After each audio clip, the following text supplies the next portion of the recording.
राज ठाकरेंनंतर आता उद्धव ठाकरेही कुटुंबियांसोबत परदेश दौऱ्यावर गेले आहेत। राज ठाकरे 29 एप्रिलला तर 4 मे रोजी उद्धव ठाकरे मुंबईमध्ये परत येणार आहेत।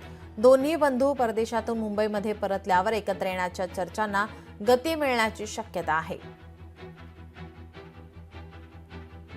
काही दिवस जाऊ द्या, मनसे प्रमुख जे मुंबईत नाही आहेत त्यांना मुंबईत येऊ द्या आणि त्यानंतर आपण सगळे चर्चा करू।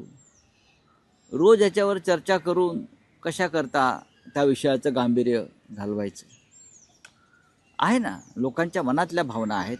उद्धव ठाकरे व राज ठाकरे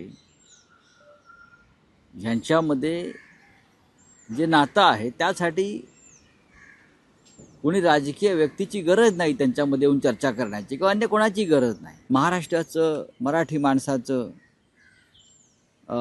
नुकसान होऊ नये आपल्याकडून, त्यासाठी त्यांची भूमिका जी आहे ती अत्यंत सकारात्मक आहे। ज्यांना महाराष्ट्र हितासाठी एकत्र यायचं आहे त्यांनी यावं। लोकशाही मराठी ऐका, पहा, जागरूक रहा।